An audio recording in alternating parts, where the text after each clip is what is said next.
I usually say don't have any expectations, to be honest with you, because I think if you've never been to a developing country, even to visit, then you really don't know what to expect. So to have any expectations is quite difficult.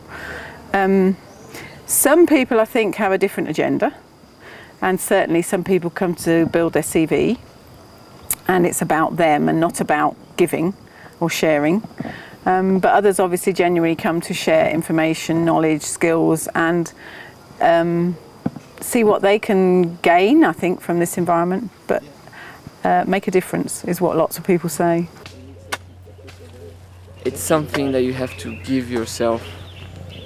It's about sharing with people. It's about giving up things in life. Like I miss my family back in my home country. Cultural crashes, I would say, as well. You find many things which is different from your culture here.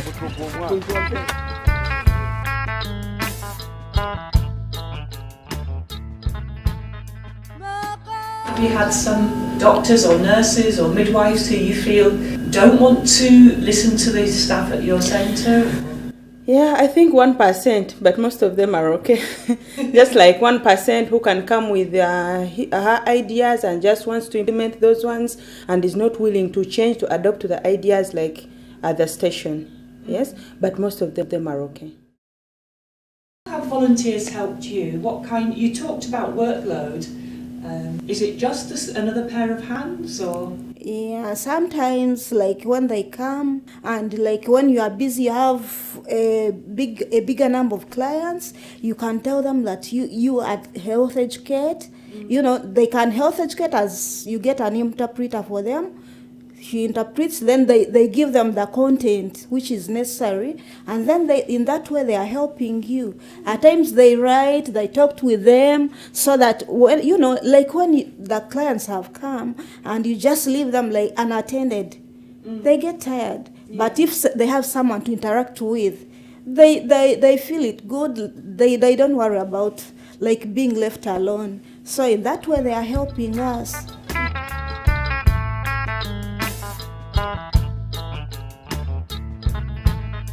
I think some people find it extremely difficult, and it depends how long you're here.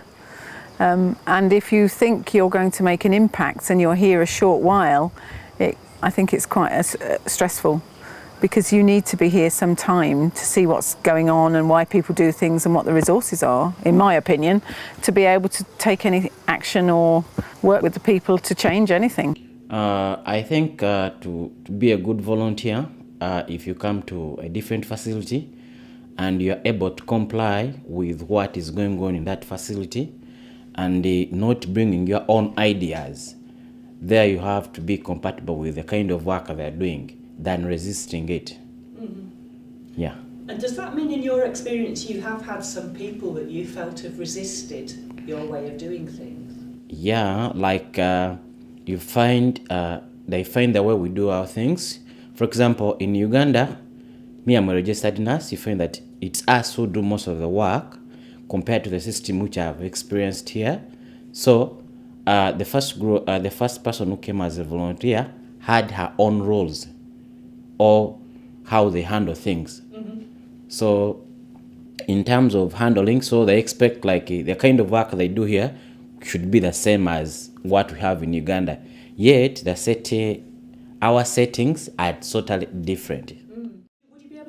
Example of something? If I could, most especially volunteers who come to our facility, they do mostly focus in maternity. You could find like now the setup in our maternity delivery area. If you could see like the setup of beds, how we handle patients, the number of people who go there. I may give you an example of myself. I could get resistance to go to maternity, that I'm a man. Yet the course I did in Uganda, that is comprehensive nursing, it allows me to be in maternity. So you find there is that antagonistic way of handling. Yeah. So a British midwife might even suggest that you should not be in I should- midwifery because you're a man and because you're a nurse. I'm a nurse. I'm not supposed to be in the section of maternity. Yeah. And would they tell you that? Yeah, one told me that. How did you feel about that? Yeah, in the first place, it wasn't good until like she showed that I had some interest. Like then we interacted. They showed that I knew some things that I had covered since it's a course I had done at certificate for 3 years. So it showed that I had knowledge in maternity compared to what she knew, that I was just a typical nurse, not knowing any knowledge about delivering. But how do you feel about having to justify yourself to a foreigner? It wasn't good, but I think to generalize in Africa, we do comply much like like a white when is talking. You want to, should I say like pleasing? You want to be low, so you don't want to show that you know something, but it's like you cover up. You comply with someone, yeah, for the sake of something to go on very well. Any other examples of volunteers that you've worked with that have been good, and what is it about them that has worked well? Yeah, they have been good, but then there are others who have been bad. Sure. Yes. Because some time back, we had a midwife whom we worked with. Okay, this midwife came to our facilities. She used to work in Bukuku, Buhinga, and Chibito. But whenever she could see something wrong, she couldn't tell us that this is done. This one, we've done it wrong. She could just write a letter on us to send to the district, which was a very bad experience to us. So there's a facility where she went, and when she was leaving that facility, she wrote a letter. In fact, that facility, they didn't allow any other volunteer to go in that facility because she wrote a bad report on the people, and she didn't even share the report before taking it to the district, which was a very bad experience. Because as volunteers, when they come to us, and we have worked with them, we've told them what we do, they've taught us what they do in their country, we expect to get a formal report at the end of it when they are leaving, so that we get to know what we've done wrong and how to improve. So this midwife did not help the other team. But we talked to her for another facility. When she was writing a report, we told her, if you're writing a report, you have to give it to us first before you send it to the district.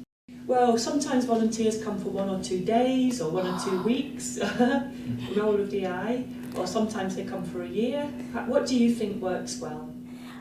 It would be better if they would come at least for a year, because like they come for 2 days and the next day they are gone. That like they have come today, like tomorrow they are, when they come back they tell you, oh, we are leaving, and you are feeling like now you are used to those volunteers. All of a sudden they go like, but like when they can stay like for a year, you get to know them, to know more from them, and as well as exchanging ideas.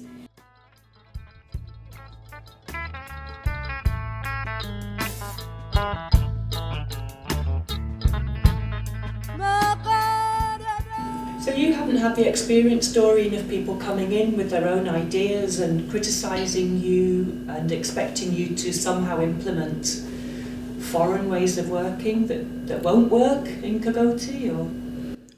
Personally, I've not experienced any, apart from the hearsays. Maybe the other time when we were doing an antimicrobial resistance study, when they never wanted us to prescribe antibiotics. And, almost all Ugandans need to take antibiotics at home. So it was somehow hard to work with them, but we adjusted, and it was for the good of our patients. Yes, and it yielded good results. But at the beginning, it was tough to adjust. That's a really interesting example, I think, isn't it? Because I think at that time, nearly all the patients were getting antibiotics. Yes. And the role of that volunteer was to try and reduce unnecessary use of antibiotics. And did you feel that put you in some conflict with your patients? Yeah, at the beginning, it brought some conflicts where some patients would not want to understand, despite the explanation we would give. But with time, they changed. Yes, and they adopted to the system where there's no need for antibiotics. You could tell them and they understand. But at the beginning, because they were used to the other previous system, you come to the unit, go back home with antibiotics. So it was very hard. But it's okay now. In terms of contributing to education, I think we do a lot. In terms of service provision, I think we probably do a bit more than we should do sometimes, because that's the part that we enjoy quite a lot. Beautiful name, nice to meet you, Immaculate. You look like your mother, Amore. And in terms of the projects that Louise has set up and that we're helping with, we're trying to get a lot done here at Kagoti, with increasing the number of deliveries we have. Improving ART clinic. Down at Bahinga we're trying to do some work with blood transfusion, improving the interface between the blood bank and the clinicians who are actually ordering and using the blood. But we also work on smaller projects as well, like we're trying to help with maternal mortality in the area, and also in terms of looking at the problems that mothers have here, such as sepsis, malaria, postpartum hemorrhage, and well, they're the main ones really, but trying to reduce risk as much as we possibly can. Yeah.